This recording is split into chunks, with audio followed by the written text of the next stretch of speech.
Action. Okay. Welcome, ladies and gentlemen, boys and girls, children of all ages, to The Portal Gun, a podcast about all things Rick and Morty, starring your favorite common folk. I am Jeff Wilson, alongside with Isaac Mason, right below me. And we are going to be talking about the most recent happenings in the world of Rick and Morty on Earth C-137. Yeah. So this is the first episode of the podcast. This is basically just going to be us talking about things. We've been long fans of this show since its inception, and we just kind of we have a lot to say about it, as anyone does that watches the show. So, and that's the best thing about it is we came here, we got Skype running, and we're trying to record this. It's not absolutely professional starting out, but we appreciate you guys checking it out. We're just two dudes interested in the show and want to talk about it and hear your thoughts on what we think about it. Yeah, so we don't claim to be totally Rick and Morty experts or geniuses of the show. So we'd like to hear what you guys think, so definitely drop a comment. Let us know how good or bad you think of the podcast. Hopefully all good things. And then we'll... constructive criticism is appreciated. If you're just going to hate on it, just go somewhere else. Yep.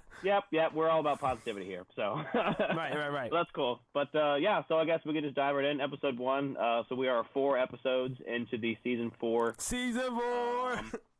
Finally it's back after 700 and some odd days, and we've got 4 episodes. And we've got a lot to talk about so far. We'll be doing a season in review so far on this episode here, also talking about the most recent episode. But for now, there are a couple news and announcements I want to go over real quick. Isaac, do you want to talk about what's going on in the Rick and Morty world in real time? Yes, I do, and my only familiarity with this is the outline that you made, so I just want all the listeners to know that. What we got first is it looks like the great people at D&D have teamed up with the people, Justin Roiland and Dan Harmon. There's some cool dudes absolutely letting D&D license this kind of thing and sell it to everyone. So it sounds like the world's greatest role-playing game meets television's most dysfunctional family. What could possibly go wrong? Coming this fall, D&D has partnered with Adult Swim to bring this box set blending the world of Dungeons & Dragons with the mad narcissist genius of Rick Sanchez's power gaming sensibilities. And it includes everything a dungeon master needs to channel their inner mad scientist and run a Rickrolling adventure. Rickrolling, I love it. They wrote that in there. Adventure for up to 5 players, levels 1 to 3. Pick up available at your local game store or Amazon. Available now. That's super cool, man. I can honestly admit that I've never played a real session of D&D, but I do understand the dynamics of it. And Destiny is kind of considered like an MMO RPG, and RPGs are just really interesting to play. And I'm so glad that crossing this will bring it into a lot more people's interest, I think. Yeah, and I think this is just a genius idea. It doesn't really come across as the most obvious idea. Like, you wouldn't really think of Dungeons and Dragons and Rick and Morty to be in the same universe. But the infinite realm of possibilities of the Portal Gun is the exact same. It just makes sense. It makes sense to all of us, and we were dumb for not thinking of it first. But yes, that's what I'm saying. We could have done it first. Yeah, so as I have played D&D before, I have been the Dungeon Master, and to have something like this that kind of adds, a really funny and kind of campy magic element to it, that's awesome. I would definitely pick this up. I do want to try it out because it is up for beginners too. Like I said, levels 1 through 3. That's the best reason to make it widely accessible. Is like as I was reading, I was like, for levels 1 to 3, I didn't realize that's targeted at beginners. So that's even cooler. It would be like you could start your career with your Rick and Morty set, and dude, get that set now because it's gonna be worth some cake in about 15. Yeah, exactly. Yeah, so I'm gonna have to pick it up, and I'll definitely let you know how dope it is. Maybe we'll meet up, and that's something we can film in person, sharing that. Yeah, there you go. So yeah, Rick and Morty D&D is out now. Go pick that up wherever you buy game stuff or on your Amazons. In the kind of the paperback world, the Rick and Morty comics are still going full-fledged, especially the main series, Rick and Morty is what it's called. Shocker. But number 57 is coming out on December 18th.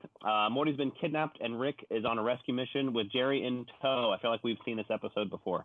The trail leads them onto Earth, much like ours, and a convention dedicated to the entirety of the Rick and Morty universe.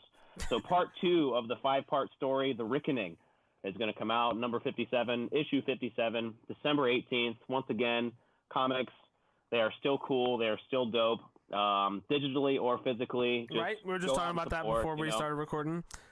Yeah, go out and support the artists. I mean, I've read a couple Rick and Morty comics. not too long ago, and I really feel like it's a really great supplement to the episodes. It's like having, if you want more adventures, especially between the 700 or some odd days between seasons. Yeah, that's a great way to piece it out. Exactly. So, yeah. And then lastly, I know you're a big fan of Unity. Dude, when I read this, I was like, is this what I think it is? That's the only thing that they could mean. It looks like there's a second comic series along with the additional one. And it's called Rick and Morty Presents, right? So this is Unity comic number 1. It takes a special kind of madness to capture and imprison Rick Sanchez. The kind of madness only an X can deliver. If you have an X, you know that's true. Unity wants to make a play to take over the galaxy, and she'll need the best and worst of her exes in her clutches to do it. And Rick wants his party naked t-shirt back. She stole it when they broke up. The 8th issue of Rick and Morty Presents comic series, that was already released on November 6th. It's out now. Yeah. I am going to have to get that now, dude. Yeah. Guess what I'm going to search quickly after we end this. Yeah. So, yeah, it's already out, so it's been out for a little over a month. Like I said, I was a big fan of the Unity episode also, so to have an extension, something to kind of complement that episode, that's awesome, man. Yeah, I definitely need to check that out and read it. And then, man, check it out, read it, and then we'll film a review and then put it up.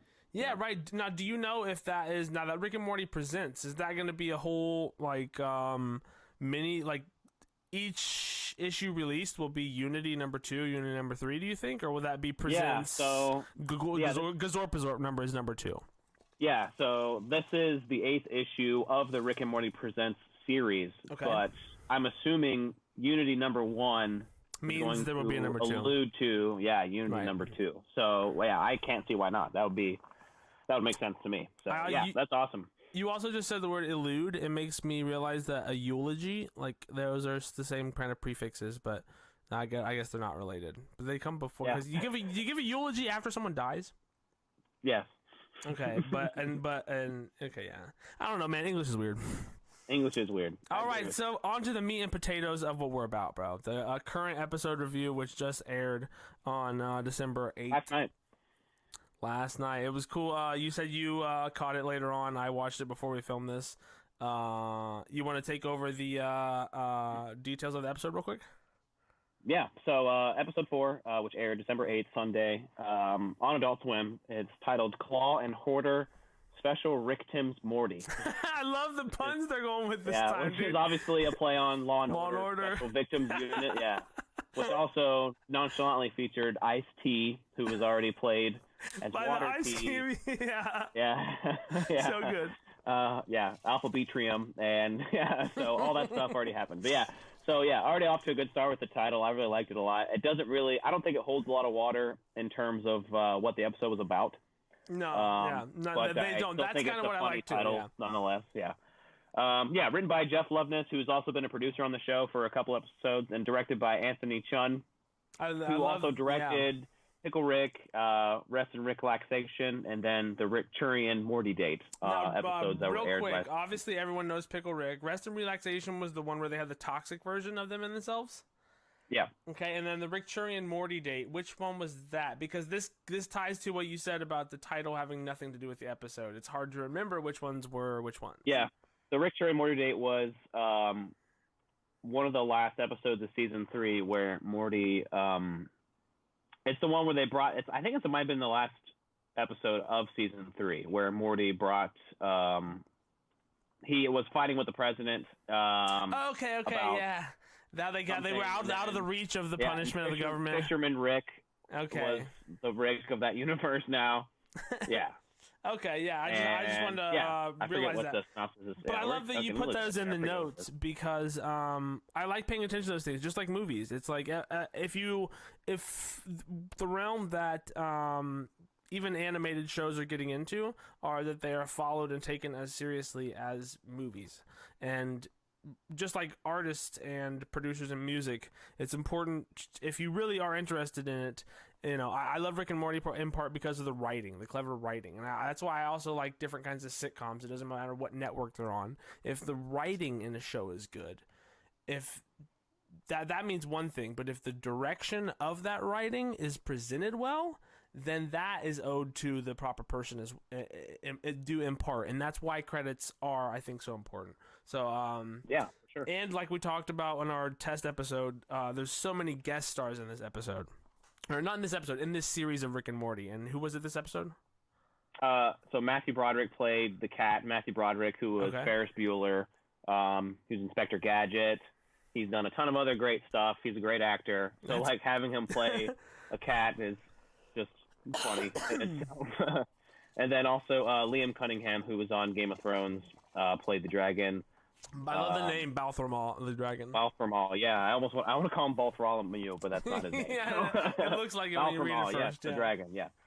So once again, A+ with the guest stars, and I thought that overall this episode was very well written, and somebody on online I read about that talked about basically like there's kind of like the stupid comedy and then like the super smart comedy, and I think this kind of had a lot of both. So that's the kind of stuff that I dig. Going down to like just some favorite moments that I thought, the whole cat subplot was hysterical. Absolutely. Like to have it so meaningless, and like Jerry was just like, "Yep, let's go to Florida." Like, yeah, you know, like, yeah, right. Went so willingly to Florida without even like questioning it, and yeah, I thought that was genius. Off the top, the notes that I'm looking at now, we're getting an episode. Right off the rip, dude. In the beginning, they run into the spaceship, dude, and Morty's got this new friend Chachi, and it's just like he gets his brains blown out, and they get in, and something crazy like that's what also they alluded to earlier. Maybe was it this season, or where they got in the spaceship and just cried right at the beginning. Like this shit's getting kind of crazy, you know. They had to tell each other. Yeah, and that was actually Rest and Ricklaxation when they got into the spaceship at the beginning of the episode and cried, and they decided they needed a vacation. Okay, and that's what brought them. Yeah, so that's ironic that I didn't even realize that was the same director until we're talking about it right here, right now. Yeah. Oh, that's so cool because he opened the episode the same. He opened the episode with so much weight and was like, "Damn." And saying that gets me to my point. Right off the rip of the episode. They allude to what they've been alluding to thus far this season, which is that Rick has a lot of fucking power over people, man. And Morty says, "All right, Rick, give me my dragon," and he's like, "Oh, you want a fucking dragon?" Or what did he say? I think I read in the notes. It's one of your favorite quotes. What is it? He talked about, you know who's into dragons? Nerds who are afraid to admit they're Christian. That's what he said. Yeah. So yeah, he's trying to talk him out of it. Yeah, he ends up crashing the spaceship. Yeah. And then he wakes up and Beth is like, "Hey, so Morty still wants his dragon," and then he's immediately frustrated. I thought that was like a great representation of who Rick is as a person, and I can relate very much to it because it's like you got yourself into this situation and now it went bad and now you have to pay for the repercussion. But even being asked about it is so like annoyingly frustrating because it's just like, oh man. So and then they opened up to like an actual soul bonding of the dragon. And Morty signs the contract in blood, which I thought was cool because that means that the dragons can be. It was a contract. The contracts are negotiable. But later in the episode, we find out that they violate. Like the dragon violates the agreement.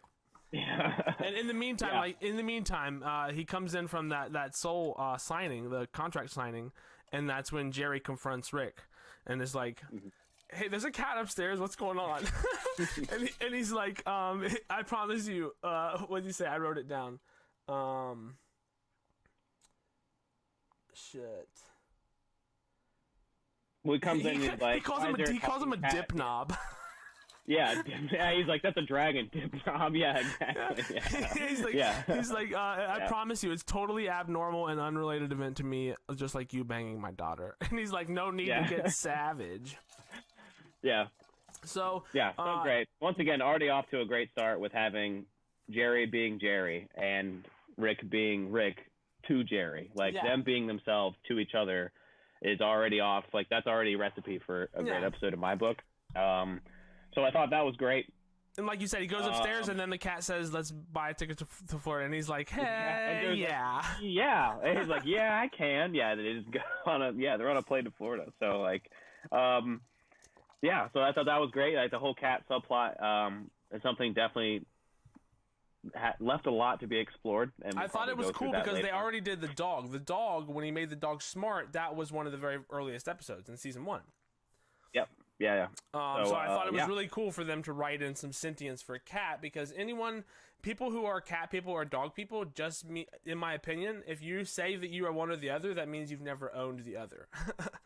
And it's like a lot of people who end up having both animals, it's like, oh, they're both individually, respectably intelligent. But people who think the other species is dumb just hasn't really owned one, or like been affectionate with one as an owner or sub-owner, kind of. The way you grow up with one. Not many people grow up with one pet or the other and end up hating it later in life. Yeah.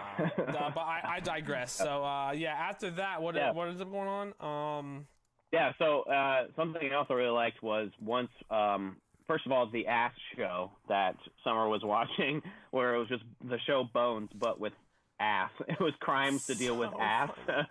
And that whole, just maybe 30-second, 1-minute exchange between Summer and Rick about, Rick talks about why aren't they in a relationship? And then, Summer says, that's what all the lame fans want. Yes, yes. And then Rick goes, don't tell me how to enjoy things. And I'm like, the Rick nod and Morty to is just themselves. inserting, the little nod to hey, I feel like once again, they've done already in this season, they've kind of pinpointed at their own fans, hey, don't tell other fans how to enjoy it. It is what it is. So I thought that was hilarious too. But I thought that was also a little bit tied in from a written stance, as Rick saying something that is extremely valid, but him saying it from a place that's of him being used to having authority. It's he's telling someone how to live his life, but he'll never listen to anything anyone has to tell him in regards to that. So I thought that was I think they subtly do that time and time again to prove that Rick has validation in his opinions, but goes way too far with shit a lot of the time. Yeah. It's got the double meaning for sure when it comes to that. Because, he is a very much independent person. And he will tell someone how to enjoy something. Exactly. Go what did he say the last episode? Go watch fucking Space Mount Everest, you fucking... Yeah. Yeah, exactly. Yeah. That was great. And then, but I think, what did they do? Did they get right into, after the boat? He blows the fire through the fucking ceiling or the floor, which he's snoring in his lair, and this is the part we were talking about, because Rick then goes down and he says, "That's the end of the Morty Gets in Dragon episode." Yeah, and someone actually pointed out for the trailer for season 4 that got aired, he says that's the end of the Morty Got a Dragon experiment, and then they altered it for the airing of the episode to say episode instead. So the end of which episode? So the trailer that aired for the season, they had that same clip, but Rick said that's the end of the Morty Got a Dragon experiment instead of episode. So in the episode it was changed back to episode. That's kind of interesting. I wonder if they filmed it, if they film voice lines early when they know. That just gives me more insight into the progression of how they write the episodes, and tells me that they write out ideas for episodes and then flesh them out later, which is why they don't write in any kind of numerical order. They write in topical ideas as they come, which I think the more and more that we think about it and I talk about it with you, it makes more sense artistically to do stuff like that, man. You can't get burnout trying to write a series to go in a certain direction if it's not already fucking J.R.R. Tolkien shit. Yeah, exactly. Yeah, I agree with that too. And I still want to know when these episodes were written. At what point in the off time did you guys write this episode, or was this an idea that you had? But we can explore those ideas later on in the episode, I guess. Okay, definitely. Like I said, another cool thing that I liked was the treasures that the dragon was guarding. I don't know if you have that picture on hand, but so there it is. So it's a hilarious image. I laughed just looking at this image alone. But Rick noticing the small soldiers spin pops. Right. Automatic the high C too. One of my favorite movies of the 90s, as a kid. It's so funny, and to him, and also the Ecto Cooler juice box he already talked about. In that image, you see on the bottom left is definitely a Dan Harmon Funko Pop. Like it's just there. It's and like this like treasure. Yeah, there it is right there. That's definitely a Dan Harmon Funko Pop with like the Duckman lunchbox. Something else that's just so like out there and wacky and zany and hilarious. Right. Obviously that's Action Comics #1. That's Superman's first comic issue. We were talking about the value of comics. Yeah. That's like a $2.5 million piece of paper right there easily. And then obviously the future album that's right there. That's signed in Molly and Percocet. Molly and Perks, yeah. Yeah, which is like it's just And the writing is just beyond amazing. I also back to when he was playing the song in his playing that fucking one song by Dude in last episode in his lair. It's like once again they've managed to write into the show the value of toys and culture over a long period of time. It's like, but the thing is, I wonder if they're kind of trolling Future too, because like nobody's, nobody. I don't think his album's gonna be worth a bunch in the future. But Rick was still like, fuck yeah. Yeah, Rick was still impressed, which to me like still speaks to Rick's character in an unexpected way. Yeah. And that just, like I said, shows the depth of, like I said, and this might be something like totally random, like, okay, what's the dragon gonna guard? Oh, okay. The Duckman lunchbox. Yeah, like, not only just treasure, but like let's make him like a super nerd that has like only the most rare stuff that nerds can collect. Yeah, exactly. So that whole scene I thought was really well written. Something that was interesting that happened, definitely for sure. The return of soul bonding. So the first time we heard about the soul bond was in season 1, episode 11, Rick's Business, was the party episode with our first appearance, our first introduction to Bird Person. And he says, him and Tammy, he says, I just got it out of a very serious soul bond. Okay. And as soon as I heard soul bond in this episode, I immediately went back to that and thought, oh, like that's definitely a callback to what Bird Person was talking about. Right. So definitely something I want to see more of in future episodes when they do kind of like just subtle little callbacks to something that happened earlier. Like when they're talking to Jerry at the beginning of the episode, they talked about his trip to Pluto and how, like just little like nods like that could be funny on a quote, like on their own, but still to write it in as exactly. And that is where I think some of the value of this show is. It has not only in its first watch, but its repeats, because you really, I don't know, unless you watch it multiple times or tie it back to it, or spend some time researching it and have caught it in previous episodes. And like I said, I didn't catch it right away from first mention, but as I closed out the episode on the first watch, I was like, okay, a lot of this stuff really seems like it has ties in other episodes deeper than this one. And what it made me realize is that Rick made the whole situation so that Morty could have the dragon. The only way for Morty to have the dragon was for the wizard dude to get involved, and he had to sell them a contract. They had to contractually negotiate an agreement, and Morty had to sign it with his soul. And Rick said, "I'm not co-signing for you," and Morty signed it. So it's funny that he said that, and in the end also ended up chilling with Dragon, and they got high, and they let the zoo animals out, and he ends up saying, like, I thought it was a really good written line too. The dragon was like, that's something a dragon would say. Because he says that's the last of a dying breed or something. Or no. He said, I don't want any quotes about me or whatever, because the dragon says something about orcs. Orcs work to live and dwarves live to work. But and then they soul bonded, and Morty in Summer comes up and catches him soul bonding, and it seems like what happened there was they had a moment, and the dragon initiated the soul bond and broke the agreement. So then Morty, they get caught. So it seems like there's a dual kind of situation here, which it seems ridiculous to overanalyze this episode like this, but it seems like in the canonical universe, but of soul bonding, it can be initiated by these magical creatures, because Rick doesn't like to give any credit to magic. He belittles magic a lot through the episode, and he's like, "Oh, you mean it doesn't require skill or thought." That's what he says. Making it look like magic involves skill or thought. So he doesn't respect magic. but he knows it works, and it works on him. So the dragon soul bonds with him, and Rick and or Morty and Summer come up and catch him, and after that he calls the wizard through the portal, right? Because they broke the agreement, and then they go into Magic World, and what happens? Yeah. So like, well, I think like the plot point where Rick doesn't want to be soul bonded. He doesn't want to be soul bonded to the dragon. He doesn't want to feel what the dragon feels. And that's where they kind of dive into the slut dragons, which I thought was wacky at first. Right. But when I rewatched it, I'm like, this is actually really funny. So the whole slut dragons with them all soul bonding together to take on this big wizard was hilarious. Like I said, totally out there.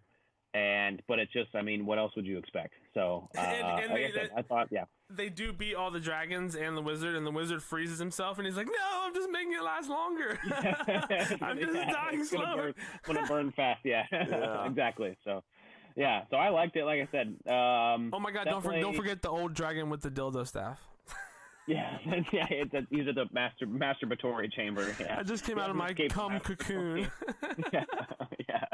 Yeah.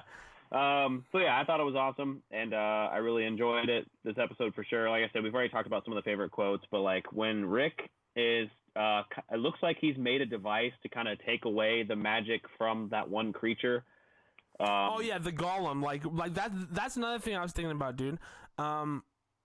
Along with the agreement, when he soul bonds with the Morty with the dragon, he gives him a book of spells and powers. Morty uses that book to cast that spell to crush that golem, okay, saving Rick's ass. Rick barely thanks him and gets up off the ground and belittles Morty immediately, dude. Yeah. I literally wrote this. What did I say? Rick immediately belittles Mortal after he saves him because then they take the golem and channel the energy into that magic gun. Rick asked Morty if he wanted superpowers, and he said, "No, I've got my book," which indicates Morty doesn't want superpowers, dude. Like, Morty really does just want, like, a normal life and shit. He wants to just do it naturally, yeah. It speaks to a lot of people's kind of, like, free spirit individuality that's, like, the people who really don't go along with trends. Morty isn't one of those people, but he wants what he wants, and he knows what he wants and doesn't want to, like, catch shit for it. And I love how they write that in there. And he sticks to his guns as they go along. And Rick belittles him continuously, and he says, "How's that book working out for you?" And I'm like, "Fucking Rick, you're a dick, man." Like he really is. And well, what did he say? And then after they go on a little bit further, Rick says, "I can get used to this magic," because he's in control of it. Like they harnessed it and he figured it out. He used science to dissect it, but Rick can't figure out magic on his own. And then I couldn't understand why Summer missed the shot though. Like. Well, I think it was like she's obviously getting too full of herself. Make it look like it's coming out of your butthole. She obviously thought magic was bullshit too. So she was trying to think of it as like kind of like a parody, like, oh, well, I can shoot this arrow wherever I want and it'll still land where I need it to go, and it doesn't always happen like that. Yeah. So that's I think true. That was just a big like awakening. And the fact that you just said that makes me realize, like, even the fact that I think I have magic to find, you really don't, because that doesn't mean it does what it is. If you know how something, if you think you know how something works, even once you get a hold of it, you often find out, oh, it is what I thought it was, but there's more too. Yeah. Exactly. And then all that, I thought it was fun. They really wrote on like him being choked though. He's like, after you drink some orange juice, or like. Some egg yolk in there sometimes. Yeah. I was like, what the heck? Yeah. I thought, like I said, all that stuff was really elaborate, and I liked that they kind of went through that. And now that you mention it, Rick really seems comfortable with using magic if he is the one that's using it. Like, if he's the one that knows. Because, immediately. How he extracted it and how he can use it to his benefit. That's how he knows that he wants to keep it. Because he said, I can get used to this magic, and then immediately it goes wrong, and he says, what did he say? No, I fucking hate magic after all. He, like, goes back on what he says. And also, I forgot, I wrote down, Morty comes in, and, Rick says, "What's wrong?" He comes in from his first fight with the dragon, and he's like, "What's wrong? Is the honeymoon phase is over?" And, like, it's such a dick thing to say, first of all. But I love that they wrote this in, and I didn't get it until I rewatched it. And he said, "Shut up, you're just a sad old fart." Or no, you're just What? Did I fucking write it down? Yeah. You just don't want anyone else to be happy. You're a sad old fart. And Rick says, "How do you saddle a fart?" It's indicative of Rick being old and mishearing Morty. Yeah. But Morty was yelling at him to his face, so you don't know if he heard him or like that's Rick being Rick. And I thought that was a moment for me after I was taking notes about it for us recording this. I was like, damn, that's kind of deep and questioning. Yeah, and like I said, I think a big kind of something that's problematic, but something we've never really seen before is Rick took that hit in the beginning before and wasn't they got really involved. Yeah, his like tech wasn't working for him right then. Yeah, he thought it was going to be just like a snap and then like, oh, it's done, I'm good. But like he took that hit from the wizard in the beginning, and he said spinal cord release method release what drug did he say? Morphine. Yeah, and he's like, oh shit, fine. Yeah, exactly. Yeah, so like I think that's something that definitely might be explored in the future episodes for sure, because he's not. I mean, up until now we thought he's the smartest guy. He thought of every angle. You know, he can get out of any situation. Yeah. And we find here he can't. But what they wrote in is so important is that just like Rick has saved Morty every other time, it's always been Rick's fault that he roped Morty into it. But this time Morty is starting to save people's asses, dude. Like, Morty is starting to come into his age instead of being awkward, and all these experiences are giving him a lot of knowledge and insight that he is not being a dick about using on people, but he comes through seemingly continuously clutch every time. Because, like, he just tells Jerry, like, in the episode 2 or whatever, when they fall through the, like, Jerry wants to high five or pound it or whatever, and then they drop through the floor, and later on in the episode, he's like, you almost killed us. But yeah, it's getting weird, but one thing we haven't talked about recently is what's the happenings with the cat during all this. Yeah, so one thing I definitely wanted to talk about was the cat's kind of ending. I mean, goes to Florida and parties with Jerry. I don't know why. I don't know for what purpose. I really truly don't know. What's your theory on who all can hear the cat? Do what? What's your theory on who all can hear the cat? Do you think everyone can hear the cat? I think so, and I think it's kind of something that only Jerry and his, like, with him and his personality, would be the one to, like, take interest into it. Just like the dude with the app, develop my app. Yeah, Gluty. Yeah, exactly. Yeah. So like something stupid and like wacky that Jerry would be like, oh, this sounds like something I could do, I could help with, and like that's where like we get all those interesting like bylines with Jerry. But the cat, I feel like, and I know I read online also that the cat was kind of a reference to a movie called The Cat from Outer Space. It's a movie from the 70s where it's like a talking alien cat. Nice. And the only reason why this is kind of interesting is because the wizard uses like a move in the episode called the power of 12 feet. Yeah. Him just sprouting 12 feet and going kicking over. Rick with 12 feet. Yeah, and then that's also a reference because the cat in that movie had 12 feet.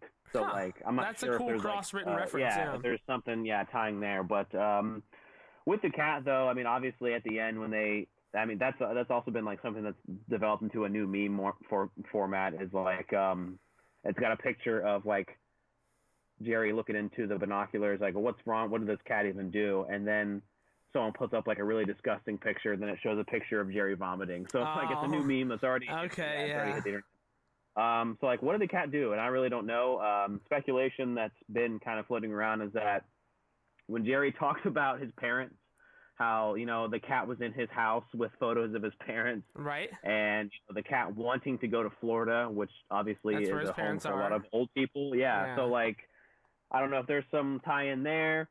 I definitely think we're going to see more of the cat, though. I don't think this is kind of a one and done kind of character or cameo. Yeah. I feel like we're going to see more of it a little bit later in the season. I don't know if they can get Matthew Broderick to do it again, though, but we'll see.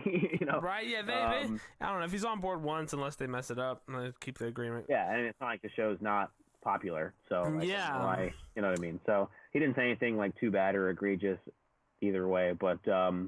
Yeah, so I feel like something to do with the cat in Florida and old people maybe has something. I don't know what it could have been. I have no idea. I literally don't have any kind of speculation as to what happened with the cat and its past. Yeah.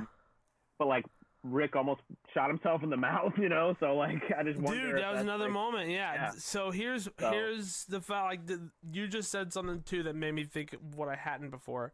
When they're on the beach partying in Florida, someone steps in some poop and says, "Ew, somebody pooped over here," and just like scooped two, like, barely covered it up. Yeah. So, and then like everyone seems to hear the cat because the cat at that moment in time blames it on Jerry. So it seems like everyone hears the cat. Based on following scenes, it seems like Jerry is not on the boat that the cat is partying on. So because of that, Jerry got left on shore. Then the cat starts asking too many questions, and they're talking. Those two dudes are talking about sex moves, and he's like, "What's the enjoyment of this for the male?" A very, very feminist written part there, or whatever, and it's nodding to, I don't know, like a feline nature or whatever. It didn't say whether the cat was male or female, which I thought was kind of weird too. If it is an alien cat, spoke to a lot of shit that is socially relevant in terms of like, animals being gender equivalents or whatever. Yeah. But cat gets thrown off there and swims back to shore, sits next to Jerry, and is like, Jerry uses the line he used on him, which is like, "Don't ask too many questions, just have fun," or whatever. So they're in that situation, and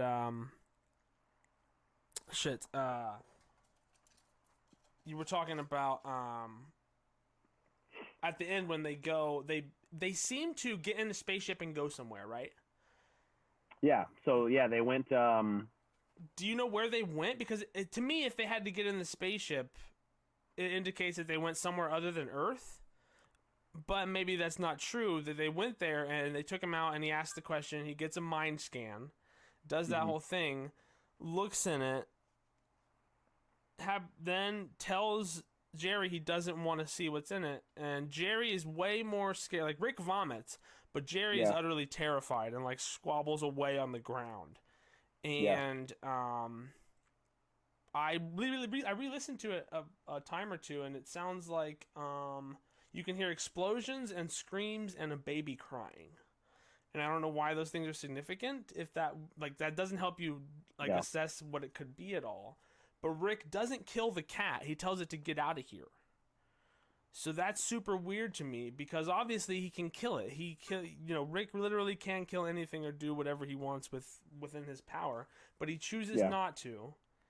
But more, that's what you made me realize. You said with his parents and all that, and I thought the cat might be in Florida.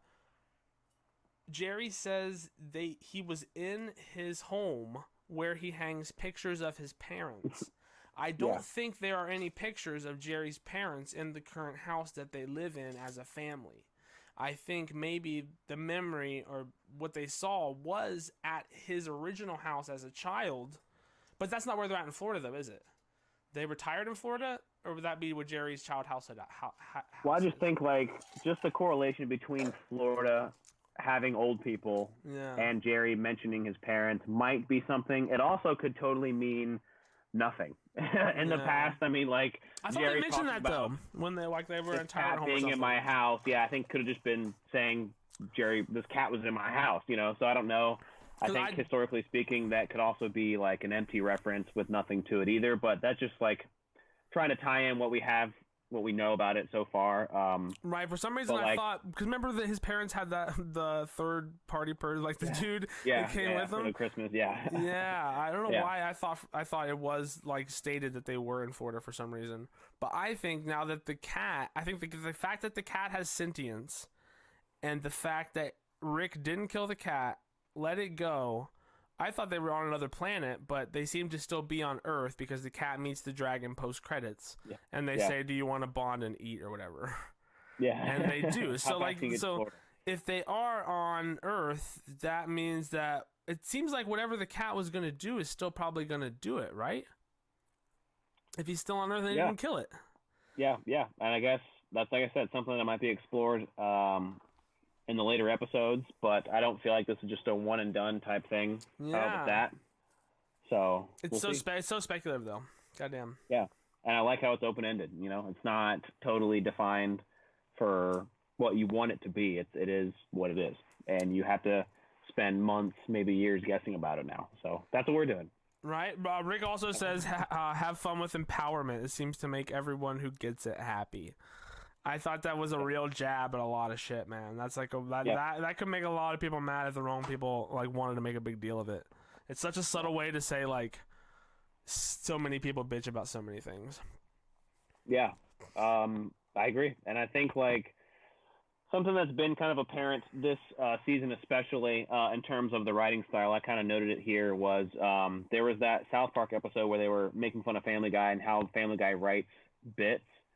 And they had like the whales in the tank. I don't know if you ever saw this, but they had jokes on these balls and these whales in a tank, and the whales would push these balls into like a tube, and the Family Guy writers would take the balls out, and it would be something totally random, like, oh, this is weird talking someone or something like that, and that's how they would write jokes because they're so random and out there. Okay. I'm thinking like this is kind of almost like what Rick and Morty I feel like does. Because I feel like I saw a post from either Justin or Dan where they had ideas for future seasons, and one of them was Elon Tusk. Like I feel like they just write a bunch of ideas on Post-it notes and put them in a box. I'm like, okay, we need a character now. Let's dig out of the box. And like all these like weird named or like semi-interesting characters are now available for them to use. Okay. And like slut dragons, I feel like is just an idea that they picked out of like this box that they had. Like, okay, let's write this whole subplot about slut dragons. The cat from outer space. Oh, yeah, I love that movie. Let's write the next subplot about that. Or Heist Con. You know what I mean? So I feel like it works really well. The thing is I feel like the difference is like. Do you think there is a formula to how they do decide it?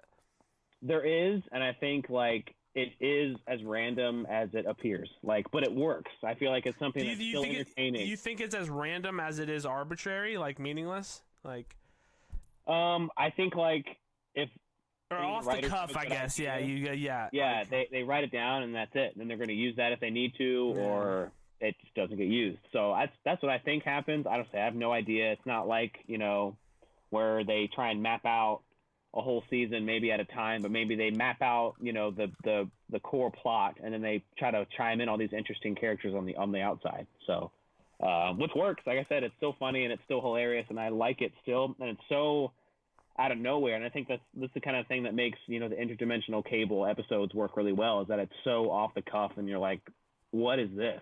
Right. Yeah. So, especially interdimensional cable, and that's what I wonder if there is a formula to how they get the level of out there that they get.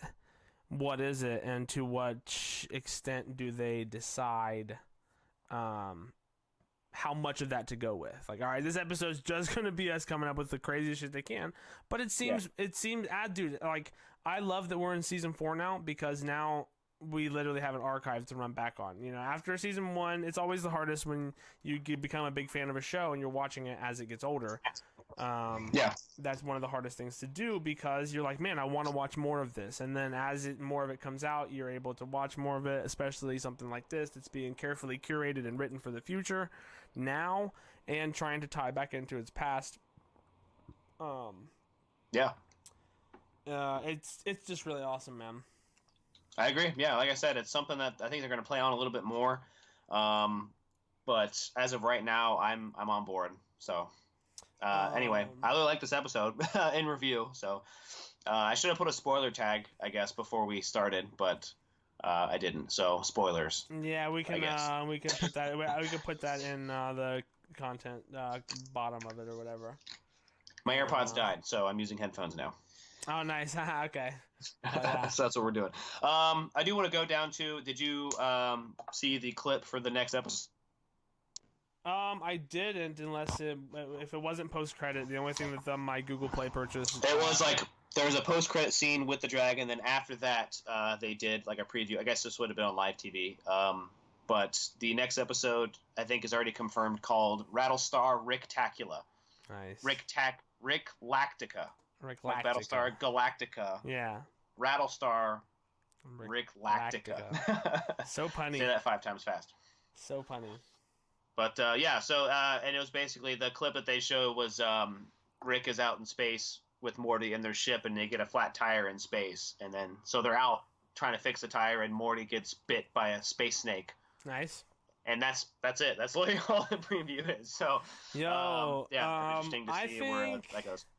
Yeah, based on just what you told me, I think at the end of this season, fucking Morty is gonna be fed the fuck up, dude. Like I think it's really getting to the point where like Rick is pushing his boundaries with how controlling he can be, man. That shit that Poopy Butthole said on episode 3, man. Like at the end of the episode, how he like, moved his whole life around to help Rick out and got nothing out of it, Rick over exaggerated the importance of a situation in order to control other people on a level that is like completely pathological and narcissistic, man. It's like, for as many people as think Rick is an awesome animated character, he's the shit. If he was a real person, he'd be a shitty fucking person, man. Nobody really would want to be friends with him, and you would hate to be his fucking grandson. Yeah. And I definitely feel like it's something that's going to be explored in the future episodes for sure. Wow, man, that's crazy. Just because, I feel like Morty didn't always get fucked every episode the way he has been every episode of episode 4 so far. Yeah, and something's gonna happen at the end of the season, probably at the end of the next episode. If there's gonna be that long break. The way the family's been slowly tearing apart, and like how this is like on ice season with Rick living at home or whatever. Yeah, but also like the dragon wants to hang out after the episode too, and no one wants to hang out with him. I thought it was really funny how they lightly explored like partner sharing and stuff, and like how like what did Rick say? He's like, if you want to hang out and watch, that's okay, while they were soul bonding or whatever. Yeah, exactly. and the dude, one of the dragons like fucks the mammoth, and he's like, "You're the only one." He's like, "At least I'm not into shit play." It's just like there's so much stuff written in, and it's like, dude, how is this a real thing written in there? But I think that's pretty much the that went a lot longer than I thought. My bad for my rambling to you. No, it's all good. Yeah, I want to do a current season review probably after the next episode. So when we have all first 5 episodes of season 4, we can go back and look at some of the standout moments and things like that. So right. Yeah. So anything else you'd like to talk about before we kind of give it a wrap up here? Or I do wish that there was some kind of further explanation into Phoenix person. So Bird person obviously died, but was recreated by Tammy as Phoenix person, and like I want to see more of that. So what happened with that? Coming, Yeah. So we never really got more of that, and we've already had Meeseeks and Mr. Poopy Butthole in the season already. So. Yeah, I'm guessing. Didn't Bird Person play in like the late half of the first season, like episodes 7, 8, and 9, the wedding and stuff? Was the wedding the season finale? The wedding was season finale, season 2. Okay, I thought they wrote him in later to the seasons.